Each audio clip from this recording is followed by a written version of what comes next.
అవినీతిని నిర్మూలించడం, అవినీతిని పటాపంచలు చేయటం, అవినీతిని తరిమికొట్టడం, ఇలా బద్దలు కొడదాం. జీవితాల్లో కాంతిని తీసుకొద్దాం, మన ప్రజా జీవితాల్లో వెలుగును తీసుకొద్దాం.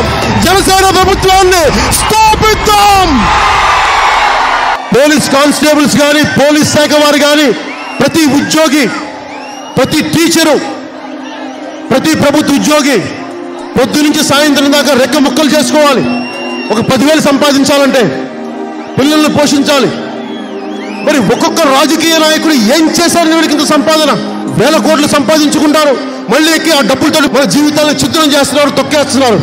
నేను ఒకటే కోరుకున్నాను, ఎంతకాలం జరుగుద్ది ఈ దోపిడీ? ఎంతకాలం భరిస్తాం ఈ అవినీతిని? మారుతారేమో మారుతారేమో మారుతారేమో అని చూస్తే వీళ్ళకి మారే తత్వం లేదు, మారే బుద్ధి లేదు. వీళ్ళకి సమూలంగా ఒక వరదలాగా, ఒక తుఫాన్ లాగా ఈ అవినీతి రాజకీయ నాయకుల్ని తన్ని తగలేద్దాం, తన్ని తరిమేద్దాం. సమాజాన్ని నిర్మిద్దాం. ఒక సరికొత్త బాధ్యతతో కూడిన రాజకీయ జవాబుదారీతనం వ్యవస్థని తీసుకొద్దాం. మా అమ్మ అంది, మనకెందుకు రాజకీయాలు? చిన్నపాటి కానిస్టేబుల్ కుటుంబాల నుంచి వచ్చిన వాళ్ళు మనకెందుకు నాన్న ఈ గొడవలు అంటే, ఆ మా అమ్మ కూడా చెప్పా, నీ కొడుకు బాగుండాలి, మిగతా బిడ్డలందరూ చచ్చిపోవాలమ్మా. నేను చస్తాను, మిగతా బిడ్డలు పోవాలా? నేను ఒకటే అడిగాను, నా దేశం కోసం, నా సమాజం కోసం, నా తెలుగు జాతి కోసం, మన కోసం, అరే నీ బిడ్డను త్యాగం చేయి, వదిలే, నన్ను అడ్డుపెట్టకు, నన్ను ఇబ్బంది పెట్టకు. ఈ తల్లి సెంటిమెంట్తో నన్ను సాగు కొట్టుకోమని చెప్పి 2 చేతులు పెట్టారు. నా బిడ్డ నన్ను వదులు. మా అమ్మకి 2003లో గొడవ పెట్టుకుంటే 2018కి మా అమ్మ అనుమతి ఇచ్చింది. విపరీతమైన పేదరికం ఉంది.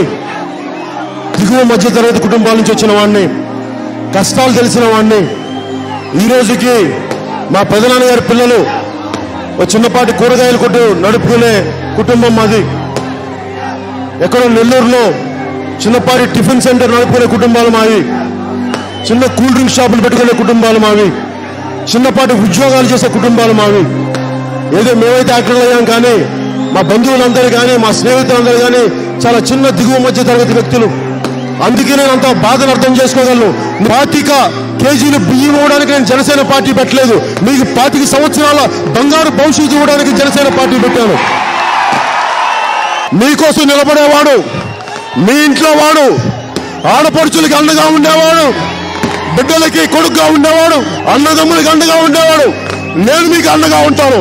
జగన్మోహన్ రెడ్డి అవసరం లేదు, చంద్రబాబు నాయుడు గారు అవసరం లేదు, లోకేష్ గారికి అసలు వద్దనే వద్దు, మనకి చాలు. నా అన్నదమ్ములను అడుగుతున్నాను, నేను తప్పు చేస్తే, రేపొద్దున మన పాలనలో తప్పులుంటే నా చొక్కా పట్టుకొని నిలదీ. నేను తప్పులు చేస్తే మీకు హక్కు ఉంది. నేను మాట మార్చేవాడిని కాదు, ముఖ్యమంత్రి గారి లాగా ఊసురు వెళ్ళేలాగా మాటలు మార్చేవాడిని కాదు, రంగులు మార్చేవాడిని కాదు. ఎప్పుడు ఒకటే మాట, ఒకటే బాణం కొట్టిందంటే గురి కొడితే మొత్తం బద్దలైపోవాలి. మనకి ఎవరైతే మనల్ని తన్నించారో వెళ్ళి వాళ్ళకి సిగ్గు లేకుండా తెలుగుదేశం పార్టీ నాయకులు గులాంగిరి చేస్తున్నారు. తెలుగుదేశం పార్టీ నాయకులు ఒకటే చెప్తున్నాం, మీకు సిగ్గు, లజ్జ, పౌరుషం అనేది మర్చిపోయారు మీరు. ఏం పుట్టుకది? అలాంటి పుట్టుక ఒక పుట్టుకేనా? మీ ఎంపీలు కడితే మీకు సిగ్గు లేదు. తెలుగు ప్రజల ఆత్మగౌరవాన్ని, ఆంధ్రుల ఆత్మగౌరవాన్ని చిత్తగొడతా ఉంటే ఢిల్లీ పార్లమెంట్ లో మీకు సిగ్గు ఉండదా? మీకు పౌరుషం రాదా మీకు? అదే ఆంధ్ర కేసరి టంగుటూరి ప్రకాశం పంతులు గారు ఎక్కడో బ్రిటిష్ వాడు ఒక మాట మాట్లాడి చా తీసి కాల్చిపో అన్నాడు.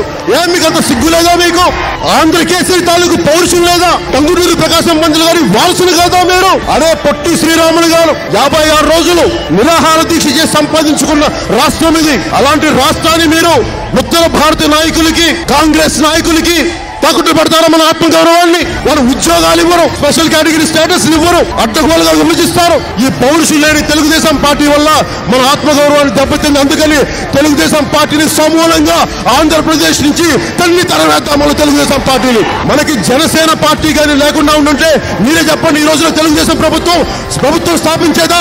చంద్రబాబు గారు ముఖ్యమంత్రి అయ్యేవాడా? నారా లోకేష్ గారు పంచాయతీరాజ్ శాఖ మినిస్టర్ అయ్యేవాడా? మన సహకారం తీసుకొని మన సపోర్ట్ తీసుకొని ఈ రోజుకి మనల్ని తొక్కుతా ఉన్నారు. మన ఎస్సీజెడ్ రైతుల్ని జైళ్లలో పెట్టిస్తున్నారు. జగన్మోహన్ రెడ్డి గారు అడగాలి, ఆయన ఎంతసేపు రోడ్ల మీద నడిచి నడిచి నడిచి నడిచి నడిచి ఓదార్పు యాత్రలు తప్ప నిజమైన ఓదార్పు యాత్ర వెళ్ళి చట్టసభల్లో కూర్చోవాలి. జగన్మోహన్ రెడ్డి గారు కూర్చొని మాట్లాడాలి. పవన్ కళ్యాణ్కి ఒక ఎమ్మెల్యే లేడు, ఒక ఎంపీ లేడు. ఏం మేము మాట్లాడట్లా, మేము పోరాటాలు చేయట్లా, మీ సమస్యలకి పరిష్కారాలు తేవట్లేదా? మాకేంత దమ్మున్నప్పుడు ఏం మీకు ఎందుకు లేదు? మీ నాన్నగారు ముఖ్యమంత్రి కదా రాజశేఖర రెడ్డి గారు. వీరికి చిత్తశుద్ధి లేదు, త్రికరణ శుద్ధి లేదు. రాజకీయాన్ని వ్యాపారంగా చూసేవాళ్ళు. మనకు అలాంటి వ్యక్తులతో, అలాంటి మంత్రులు వద్దు, అలాంటి ఎమ్మెల్యేలు వద్దు, అలాంటి ముఖ్యమంత్రులు వద్దు. మొన్న మన రాజమండ్రి కవాతులను మీరు చూశారు. 10 లక్షల మంది మిలియన్ మార్చి చేశాం మనం. 1 లక్ష కాదు, 10 లక్షల మంది యువత గోదావరికి అడ్డు ఈదుకుంటూ నడుచుకుంటూ ఎందుకు వచ్చారంటే మార్పు కావాలి, పాలనా వ్యవస్థ సక్రమంగా జరగాలి, అవినీతి అంతమందించాలి.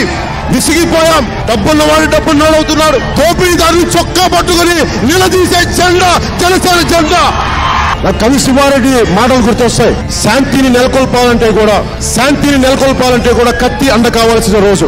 చంద్రబాబు నాయుడు గారికి, జగన్మోహన్ రెడ్డి గారికి, లోకేష్ గారికి గాంధీ గారి పద్ధతిలో చెప్తే అర్థం కావు మాటలు. వాళ్ళకి తోలు మందమైపోయింది, మాటలు వినరు. వారికి వినిపించేది రాజమండ్రి కవాతులు అంటే బల ప్రదర్శన. దేనికి బల ప్రదర్శన అంటే మీరు అవినీతిని అడ్డంగా పెంచేస్తున్నారు, తస్మా జాగ్రత్త, బద్దలు కొడతా మీ అవినీతి కోటలని చెప్పడానికి రాజమండ్రి కవాతు. వైద్య వ్యవస్థ ప్రభుత్వం నడిపించాలి, విద్యా వ్యవస్థ ప్రభుత్వం నడిపించాలి. కానీ ప్రభుత్వాలు ఇవన్నీ నడిపించవు. అవన్నీ నారాయణ గారికి ఇచ్చేయండి, కార్పొరేట్స్కి ఇచ్చేయండి, చదువు హాస్పిటల్స్ కార్పొరేట్కి ఇచ్చేయండి. కానీ మందు మటుకు సారా షాపులు, లిక్కర్ షాపులు ఇది మటుకు చంద్రబాబు గారు నడుపుతారు, ఇది మటుకు లోకేష్ గారు నడుపుతారు. ఎందుకంటే వాళ్ళ నాయకులకి, వాళ్ళ కుటుంబీకులకి డబ్బులు వస్తాయి కదా. ఆ డబ్బులతో మన ఓట్లు కొనాలి కదా. మన ఆరోగ్యాలను దెబ్బ కొట్టి మన కుటుంబాన్ని చిన్న భిన్నం చేసి మత్తు మందులో మనకి మన చేత ఓట్లు వేయించుకొని మన భవిష్యత్తుని కాలు రాసి అలాంటి మద్య షాపుల్ని, మద్య సిండికేట్లని నడపడానికి జగన్మోహన్ రెడ్డి గారు కానీ తెలుగుదేశం నాయకుల్ని నిజంగా ఇలా చేస్తా ఉంటే జనసేన పార్టీ నుంచి ఒకటే చెప్తా ఉన్నాను, నిజంగా ఆడపడుచులు కానీ బాధ్యత తీసుకుంటే అంచెల వారీగా మీ నియోజకవర్గాల పరిధిలో, మీ ఏరియాల పరిధిలో ఒక్క బ్రాంచీ షాప్ లేకుండా, ఒక్క లిక్కర్ షాప్ లేకుండా ప్రభుత్వం నడిపించే బాధ్యత నేను తీసుకుంటాను. తాగేసి తందనాలాడి ఆడపిల్లలుగా నేడిపిస్తే తోలు తీసేస్తాం. జనసేన ప్రభుత్వం వచ్చాక ఆడపడుచుల మాన ప్రాణాలని మేము కాపాడుతాం. ఎవరైనా తాగితే తాగి మూల పడుకొని ఇంట్లో కూర్చోండి, రోడ్ల మీదకి వచ్చి వేషాలు వేస్తే బలంగా మేము నిలదీస్తాం. చట్టాల్లో మేము కూర్చోబెట్టి జైల్లో పెట్టిస్తాం. అలాంటి పిచ్చి పిచ్చి వేషాలు వేస్తే ఎవరన్నా ఆడపడుచులకు అండగా ఉంటాం.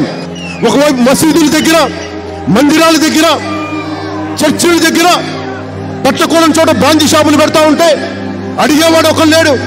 ఏం జగన్మోహన్ రెడ్డి గారు చెప్పొచ్చుగా, మీరు బైబిల్ పట్టుకుని తిరుగుతారు కదా, జీసస్ని గుండెల్లో పెట్టుకుని తిరుగుతారు కదా, ఏం బ్రాంచీ షాపుల గురించి మీరేం మాట్లాడరు? ఎందుకు మాట్లాడరు మీరు? అన్ని మతాలని, అన్ని ప్రాంతాలని, అన్ని కులాలని గౌరవంగా చూసేవాడిని, సమానంగా చూసేవాడిని. నాకు కులం లేదు, మతం లేదు, ప్రాంతం లేదు, నాకు మానవత్వమే నా మతం. మేము భూసేకరణ చట్టాన్ని, ఇరిగేషన్ ప్రాజెక్ట్స్ లో భూములు కోల్పోతున్న రైతులందరికీ 2013 భూసేకరణ చట్టాన్ని జనసేన ప్రభుత్వం వచ్చినప్పుడు ఖచ్చితంగా దాన్ని పాటిస్తాం, అమలుపరుస్తాం. మీరు కనుక వైసీపీ నాయకులకి అండగా ఉన్నా కానీ, తెలుగుదేశం పార్టీ నాయకులు మాయలో పడినా కానీ ప్రతి రైతుకి నేను హెచ్చరిస్తా ఉన్నాను, ఎన్నికలకి తెలుగుదేశం పార్టీ వస్తే మీ భూములను లాగేసుకుంటారు, మొత్తం కబ్జాలు పెడతారు, మొత్తం ఎస్సీజెడ్ల పేరు మీద మొత్తం వాళ్ళ సంబంధిత వ్యక్తులందరికీ అంటగట్టేస్తారు. అందుకని జాగ్రత్త, తెలుగుదేశం పార్టీ వస్తే మన భూముల్ని మనం కానివ్వకుండా చేస్తారు. Pawan Kalyan CM CM CM CM అంటే పవన్ కళ్యాణ్ సీఎం అవ్వడు. పవన్ కళ్యాణ్ సీఎం అవ్వాలంటే మీ ఓటు అనే ఒక ఆయుధాన్ని బలంగా బ్యాలెట్ బాక్స్ లో గుచ్చండి, జనసేన ప్రభుత్వాన్ని స్థాపించండి. అప్పుడు అవినీతి రహిత పాలన ఎందుకు రాదు నేను మీకు చేసి చూపిస్తాను. ఎవరు అడ్డం వస్తాడో నేను చూస్తాను. ఒక మైనింగ్ వాడో రౌడీ ఎమ్మెల్యేల అవినీతి అధికారుల నేను చూపిస్తాను మీకు. మీరు నాకు ఓటేయకపోతే నేను ఇంత చేయగలిగిన వాడిని. రేపొద్దున మీరు నాకు అండగా ఉండి ఓటేసి జనసేన పార్టీకి నేను మీ కుటుంబాలకి, మీ బిడ్డలకి, మీ ఆడపడుచులకి, మీ అన్నదమ్ములకి, మీ అక్క చెల్లెలకి, మీ తరతరాలకి మీకు అండగా ఉంటాను. నేను ఒకటే నమ్ముతాను, నా జీవితంలో చాలా కష్టాలు చూసిన వాడిని, దెబ్బలు తిన్నవాడిని, దశాబ్దం పైన ఓటమిని చూసిన వాడిని, అధాపాతాలకు వెళ్ళిన వాడిని. నేను ఒకటే స్మరించుకుంటాను, కష్టాలు వచ్చినప్పుడు, కన్నీళ్ళు వచ్చినప్పుడు, రాహువు పట్టిన పట్టొక సెకండు అఖండమైన లోక బాంధవసలు లేకుండా పోతారా? మూర్ఖుడు గడియారంలో ముళ్ళు కదలలేకుంటే ధరాగమనం అంతటితో తలకిందైపోతుందా? ధనుజు లోకమేకంగా దారి కట్టంగా నిలుచుంటే విశ్వ సృష్టి పరిణామం విచ్ఛిన్నమవుతుందా? కష్టాలు వచ్చినప్పుడు బలంగా ఉండండి, మార్పుని కోరుకోండి. ఆ మువ్వెన్నెల జెండాను చూసినప్పుడల్లా మీకు రోమాలు నిక్కబడుచుకోవాలి. ముఖ్యమంత్రి గారు భారత్ మాతాకి జై అన్రు, జగన్మోహన్ రెడ్డి గారు భారత్ మాతాకి జై అన్రు. ముఖ్యమంత్రి గారికి కానీ లోకేష్ గారికి కానీ ఒక్కసారి చెప్తా ఉన్నాను, మీరు జాతీయ జెండాని మోసే నైతిక బలం ముఖ్యమంత్రి గారికి కానీ, జగన్మోహన్ రెడ్డి గారికి కానీ, లోకేష్ గారికి కానీ మీకుందా? అంత నైతిక బలం, అంత నైతిక బలం మీకుందా? పవన్ కళ్యాణ్కు ఉంది, జనసేనకు ఉంది, జనసేన నాయకుడికి ఉంది, తెలుగుదేశం నాయకుడికి ఉందా? మీకు ఉందా? ఒక్కసారి అవినీతి కోటలు బద్దలయ్యేలా, ఢిల్లీ కోటలు బద్దలయ్యేలా, కాంగ్రెస్ కోటలకి బీటలు వారేలా, తెలుగుదేశం పార్టీ సమూలంగా చిత్రమయ్యేలా, వైసీపీ పారిపోయేలా ఒక్కసారి భారత్ మాతాకి జై కొడదాం. భారత్ మాతాకి, భారత్ మాతాకి, భారత్ మాతాకి జై హింద్. జనం కొరకు జనం చేత జనమే నిర్మించిన సేన, జనసేన, జనసేన. జనం కొరకు జనం చేత జనమే నిర్మించిన సేన.